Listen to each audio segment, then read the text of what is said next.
2 minute के कह के गई थी। अरे मम्मी कहाँ रह गई? मैं कब से आई हुई हूँ, अकेली बैठी हूँ मैं। आ रही हूँ। हाँ बोल, क्या हुआ? क्या है मम्मी? अरे मैं जब से आई हूँ आप काम में लगी हुई हो, भाभी अपने कमरे में जाके बैठ गई हैं। अरे मैं आप दोनों से मिलने आई हूँ और आप अपने अपने काम में लगी हुई हो। अरे जब चली जाऊंगी तब कर लेना काम। क्या फायदा हुआ मेरे यहाँ आने का? आप दोनों के पास तो मेरे लिए टाइम ही नहीं है। अब क्या करूं, घर के काम तो करने पड़ेंगे ना, या छोड़ दूं ऐसे ही? अरे मम्मी भाभी भी तो है, वो कर लेंगी। या हर काम आपके हाथ से होना जरूरी है? अरे तेरी भाभी किसी दिन की होती तो रोना ही किस बात का था। हर काम ऐसे करेगी, उसे लास्ट में ना मुझे ही ढंग से निपटाना पड़ता है।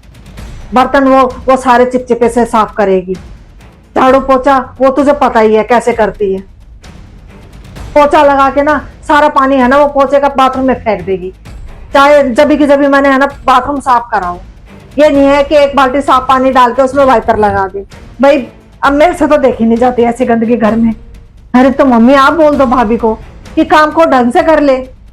और आप हो कि आप बोलती नहीं हो। आप बोलोगी तो क्या करेंगी नहीं?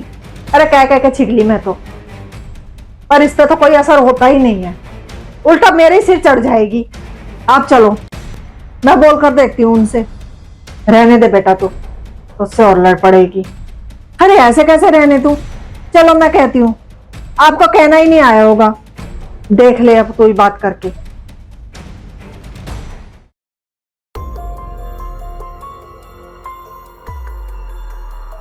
क्या कर रही हो भाभी? कुछ नहीं, बताओ। खुशी मुझे 2-3 दिन हो गए इस घर में आए हुए। पहले मुझे लगता था शायद तुम्हें ना साफ सफाई करने का टाइम नहीं मिलता, और मैं जब भी तुम्हारे कमरे में आती हूँ या तो तुम फोन चलाती मिलती हो या तुम्हारा टीवी चलता मिलता है। अरे तुम्हें दिखाई नहीं देता? तुम्हारी रसोई देखो तो वो फैली रहेगी, कमरे में आओ तो वो सारा फैला हुआ मिलेगा। अरे इतना फ्री टाइम मिलता है, कम से कम थोड़ी बहुत साफ सफाई कर लिया करो। तुम्हारा मन कैसे लग जाता है इतने गंदे घर में? पता तुम्हारे आने से पहले ना इस घर का एक एक कोना चमकता था, मम्मी इतनी साफ सफाई रखती थी। और जब से तुम आई हो ना, इस घर को देख लो क्या हालत हो गई है इसकी। हाँ तो अब भी कर लेंगी मम्मी जी सफाई। मैंने कौन सा इनके हाथ पकड़े हैं? बहुत सफाई वाली बनती है ना ये। मुझसे जितना होगा, जैसे होगा, मैं वैसे ही करूंगी। बात खत्म। और दीदी, मम्मी जी ने तो मुझसे आज तक ऐसा कुछ नहीं कहा, तो आप होती कौन हो बोलने वाली? और ये मेरा घर है, मेरा जैसा मन चाहेगा मैं वैसे ही इसे रखूंगी। अरे यही तो तुम्हें समझाने की कोशिश कर रही हूँ कि ये तुम्हारा घर है। अरे घर को साफ सुथरा रखोगी तो तुम्हारी तारीफ होगी ना। कोई बाहर का आएगा तो यही कहेगा ना, देखो फलाने की वो कितनी अच्छी है, घर को कितना साफ सुथरा रखती है। ये मेरा घर है, मैं इसे ऐसा ही रखूंगी। जिसे आना है आए, जिसे नहीं आना है ना आए। मैं किसी को बुलाने नहीं बैठी हूँ यहाँ पे। और मम्मी जी, आपसे बिना चैन से बैठा नहीं जाता। भर दी ना दीदी के कान मेरे खिलाफ। अब तो शांति पड़ गई होगी आपके कलेजे को। भाव मैंने तो कुछ, खुशी मम्मी ने ना मुझसे कुछ नहीं कहा पहली बात तो। अरे मुझे क्या दिखाई नहीं दे रहा ये घर पहले कैसा था और अब कैसा है? दीदी, ये घर तो ना ऐसा ही रहेगा। आपकी मर्जी है तो आओ, नहीं आना तो मत आओ। खुशी, रेनू, रेनू रुक। अरे कब आएगी रेनू तू? पता भी है कितने महीने हो गए तुझे आए हुए। ना मम्मी, मैं नहीं आऊंगी वहां। देखा नहीं था भाभी ने कितना सुनाया था मुझे। लड़ाई तेरी उससे है, मुझसे तो मिलने आ जा कम से कम। ना, कह दिया मैंने एक बार, मैं नहीं आऊंगी वहां। अरे क्या हुआ मम्मी, उदास क्यों बैठी हो? कुछ नहीं। कुछ नहीं? फिर ऐसे उदास क्यों बैठी हो? तो रेनू से बात कर रही थी मैं। एक बार तू ही कह के देख लेना उसे, या कह दे बहू से तू एक बार करके फोन बुला लेगी उसे। मम्मी मैं नहीं करूंगा फोन। आपको पता है ना पिछली बार दीदी ने खुशी को कितना सुनाया था, और आप कह रही हो कि फोन मैं करूं? गलती दीदी की थी, खुशी की नहीं।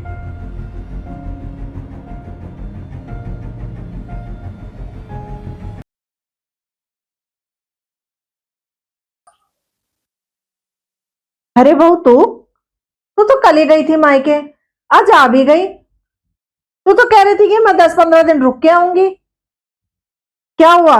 हाँ मम्मी जी, कह के तो मैं आपसे 10-12 दिन की गई थी। सोचा था भाभी और मम्मी के साथ बातें करते करते 10-12 दिन कहाँ निकल जाएंगे पता ही नहीं चलेगा, पर शायद भाभी को मेरा वहां आना पसंद नहीं आया।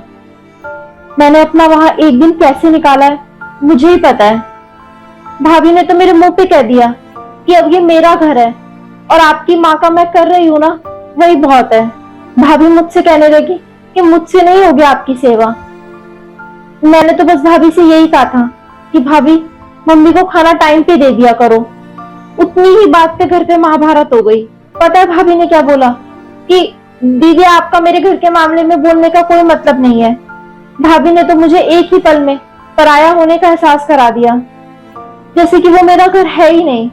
यही होता है बहू, शादी के बाद है ना, लड़कियां अपने ही मायके आने को तरस जाती हैं। अरे जिस घर में उनका बचपन बीता वो घर भी उनके लिए पराया हो जाता है। और बुरा मत मानना बहू, तूने भी तो रेनू के साथ यही किया था। सही कह रही हो मम्मी जी आप, मैंने दीदी के साथ बहुत गलत किया है। उन्होंने जो भी बोला था वो मेरे भले के लिए ही तो बोला था। मैंने दीदी को बहुत भला बुरा सुनाया है। अब गलती मैंने की है तो इसे सुधारूंगी भी मैं ही। जो गलती मेरी भाभी ने की वो मैं नहीं करूंगी। मैं ना दीदी से फोन करके माफी मांग लेती हूँ, मुझे पूरा भरोसा है वो मुझे माफ कर देंगी। और मैं उन्हें फोन करके यहाँ आने के लिए भी कह दूंगी। ठीक है बहू, कर देना फोन। रेनू दिल की बुरी नहीं है, बस थोड़ी सी बड़बोली है। उसे भी मैं समझा दूंगी कि इस घर के मामलों में ज्यादा दखल अंदाजी नहीं करेगी। प्यार से आएगी, प्यार से जाएगी। और एक बात कहूँ बहू, जिस परिवार के आपसी लोगों में प्यार होता है ना, उस परिवार से सुखी कोई नहीं होता। सही कहा मम्मी जी।